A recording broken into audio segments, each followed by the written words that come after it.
आदाब नाज़रीन, मैं हूं अफसाना और आप देख रहे हैं खबर Asansol, sponsored by momo magic cafe, momo magic cafe, supreme garment, supreme garment, Hamza collection, collection, midwest hospital and medical institute, midwest hospital and medical institute, fitness world है fitness world and global wallpaper.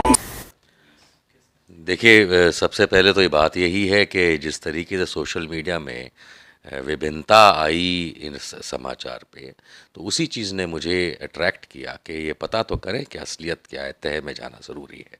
क्योंकि कहीं ना कहीं मुझे ऐसा लग रहा था कि अंकिता और शाहरुख दोनों के साथ अन्याय हो रहा है और असलियत जो है वो कहीं गर्द में छुप गई है। तो हालांकि अभी बहुत शुरुआती फेज़ में है, लेकिन ये ज़रूर मालूम चला है कि अंकिता और शाहरुख का जो प्रेम प्रकरण कहा जाएगा वो लगभग 4 साल पुराना है और इस दरमियान 2019 से लेकर के 2022 के बीच में कई बार इनके परिवारों के बीच में मनमुटाव हुए, मामले पुलिस तक गए, झगड़ा फसाद हुआ, लड़ाई पिटाई हुई और यहाँ तक के लड़का लड़की का फिर भी 2022 अगस्त तक बहुत आराम से इनका प्रेम प्रकरण चलता रहा। हमने तो यहाँ तक जानकारी निकाली कि दुमका में कोई डिज्नीलैंड करके वहाँ पे एक मेला चला। अंकिता की मृत्यु से 2-3 दिन पहले ही दोनों लोग वहाँ पे देखे भी गए थे। खैर, ये बहुत बारीक बातें हैं, लेकिन बड़े तौर पे मोटा मोटी जिसको आप कहते हैं कि मुझे ये मालूम चला कि कहीं ना कहीं कुछ प्रशासन और भारतीय जनता पार्टी ने पूरा का पूरा मामला एक तरफा बना दिया और वो साफ दिख भी रहा था। वो इसलिए क्योंकि मैंने खुद ने करीब 6 अलग अलग वीडियो अंकिता के देखे हैं मृत्यु से पहले के, जिसमें कई बातें कॉन्ट्राडिक्ट करती हैं, जो एक जैसी नहीं हैं। और जब अंकिता के पिता संजीव कुमार सिंह का मैंने कई वीडियो देखे अलग अलग लोगों के बनाए हुए और साथ में उनके दादाजी का, तो बातें बिल्कुल अलग होती हुई दिखी। तब मैंने और मुंबई के विनय दुबे हमारे फ्रेंड, हम लोगों ने मिलकर के ये बीड़ा उठाया कि सच्चाई की तह तक जाना है। अंकिता के साथ जो हुआ उसका जो असली गुनहगार है, शाहरुख हो, संजीव हो या कोई भी हो, उसको हमें कानून के दायरे में रखते हुए उसको ही सज़ा दिलानी है। ये हमारा पहला मोटिव था। मैं आज दुमका जाके आया हूँ, जेल भी गया और जो कानूनी प्रक्रिया है, मैं फ़िलहाल इतना ही कहूँगा कि उसकी शुरुआत न्याय के लिए, न्याय की डिमांड करते हुए, मांग करते हुए अंकिता और शाहरुख और उनके परिवारों के लिए शुरू कर चुके हैं। सर, सुनने में आया कि वहाँ के जो बार काउंसिल है उन्होंने शाहरुख का केस लड़ने से इनकार कर दिया।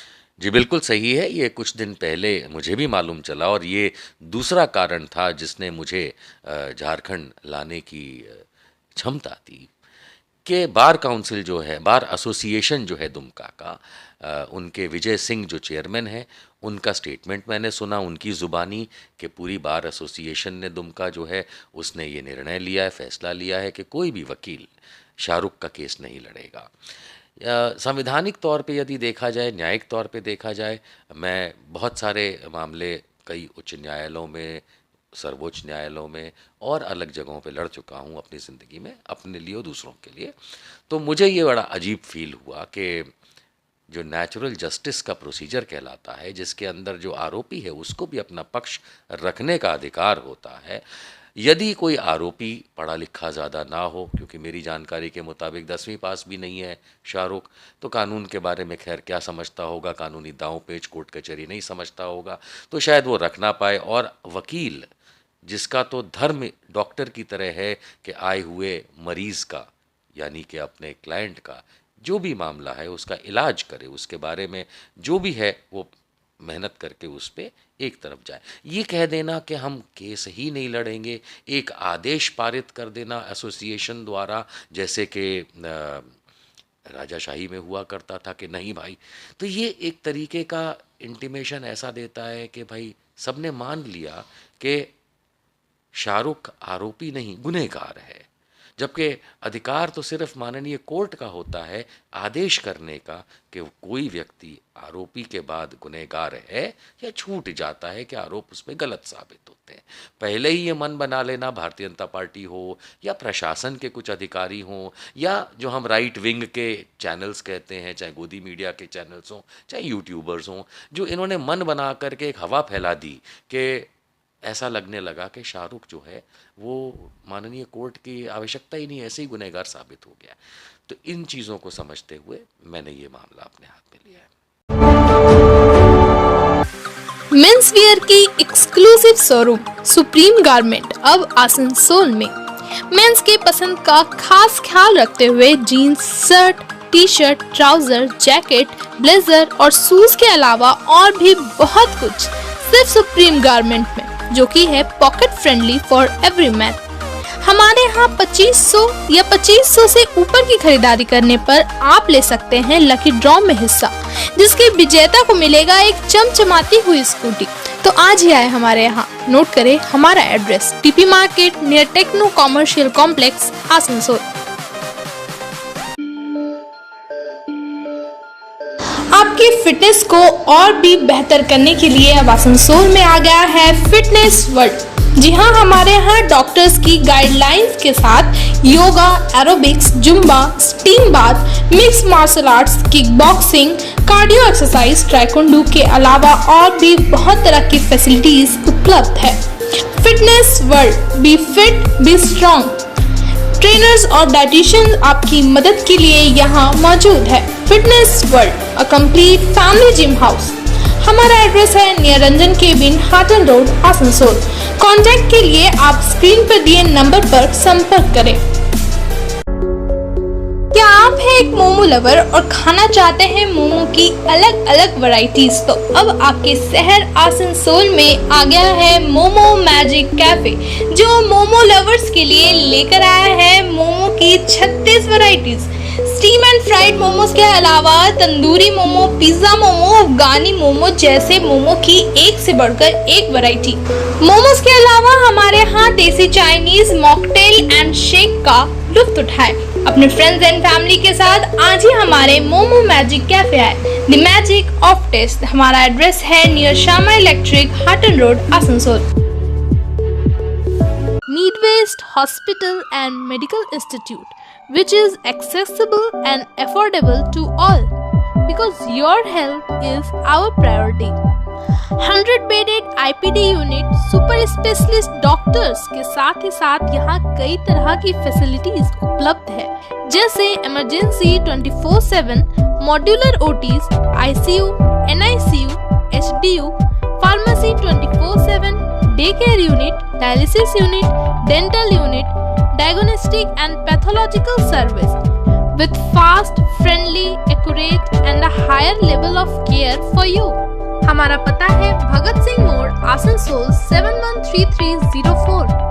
Contact number 9123873265, 9609002666, 6295280253। कलेक्शन शादी ब्याह और ईद जैसे खास मौके को और भी शानदार बनाने के लिए हमजा कलेक्शन लेकर आया है ढेरों स्टाइल और डिजाइन के लेडीज ड्रेसेस, जैसे सलवार सूट, गरारा, लहंगा, घाघरा, क्रॉप टॉप, वो भी होलसेल प्राइस पर।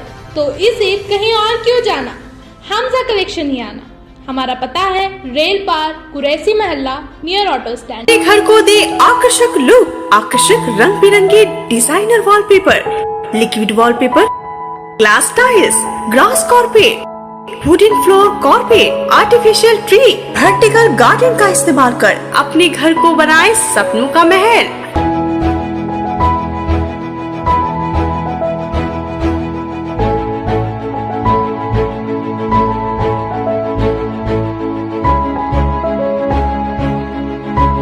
आज ही आए ग्लोबल वॉलपेपर, जहां होलसेल दरों पर मिलेंगे एक से बढ़कर एक कलेक्शन। यदि घर का इंटीरियर डेकोरेशन करना हो तो देर न करें, आज ही आए। Global wallpaper, wholesale and retailer interior decoration, Murgasol complex, Lazeez building, 3rd floor, Asansol. Call करें 9883802437 पर।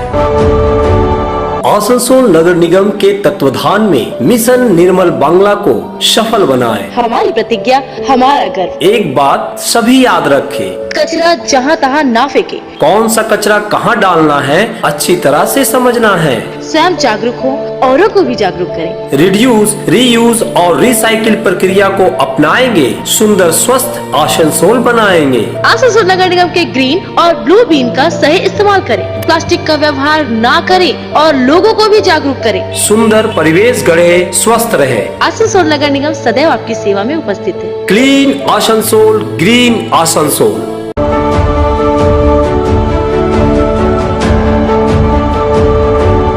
अभी देखा जा रहा है कि कांग्रेस की ओर से राहुल गांधी के नेतृत्व में भारत जोड़ो तहरीक चलाई जा रही है। आपको क्या लगता है कि ये तहरीक, ये यात्रा देश में अभी वर्तमान जो सिचुएशन है उसमें कोई प्रभाव कांग्रेस का कुछ ऐसा डाल पाएगी? देखिए, इसमें मैं कांग्रेस की बात तो बाद में करूँगा, लेकिन मुख्यतः ये देखा गया है कि भारत की सरजमीन पर जब कभी भी अन्याय बढ़ा, जब कभी भी लोगों के खिलाफ सरकारें या शासक हुए, तो लोग सड़क पे उतरे, मैदान में आए। याद करिए 1857 की लड़ाई, राजे रजवाड़े साथ नहीं थे, लेकिन मैदान में आए। उससे ईस्ट इंडिया कंपनी के दांत खट्टे हुए। याद करिए महात्मा गांधी जी को याद करिए महात्मा गांधी जी को।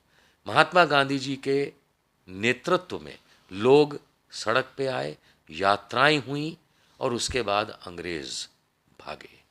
याद करिए जेपी को, जयप्रकाश नारायण जी सड़क पे आए, यात्राएं की, आंदोलन किए। उसका असर तत्कालीन इंदिरा गांधी की सरकार पे पड़ा। याद करिए अटल बिहारी वाजपेयी और अडवाणी को, यात्राएं की, भले ही रथ पे करी, उसका असर ये हुआ कि देश में बदलाव आया। आज भारतीय जनता पार्टी की तकलीफ यही है कि वो खुद जानते हैं, क्योंकि भारतीय जनता पार्टी में बड़े बड़े नेता उन यात्राओं के भाग में थे, उनके साथ थे, जिन्होंने बदलाव लाने की चेष्टा की थी और फिर यूपीए की सरकार उखाड़ पे की थी। आज मोदी हों, शाह हों या भारतीय जनता पार्टी के बड़े नेता हों, इन्हें ये डर है कि यात्रा जब कभी भी ज़मीन पे की जाती है, लोगों से मिला जाता है, तो एक बदलाव आता है। और ये बात समझने के लिए देखिए, 2013 में सोशल मीडिया जोड़ो आंदोलन कह लीजिए आप, भारतीय जनता पार्टी ने शुरू किया। तो आम यात्राएं, आम मैदान में आने की जो कवायद होती थी, उसमें कुछ बदलाव आया, नयापन आया और मोदी जी की सरकार बनी। आज 8 वर्ष के बाद राहुल गांधी देश जोड़ो, भारत जोड़ो कर रहे हैं, कांग्रेस जोड़ो नहीं कर रहे। तो एक विश्लेषक के तौर पे मैं ये कह सकता हूँ कि ये पद यात्रा जो है वो लोगों को जोड़ेगी। अब इससे कांग्रेस को कितना फ़ायदा होता है, ये तो समय ही बता सकता है।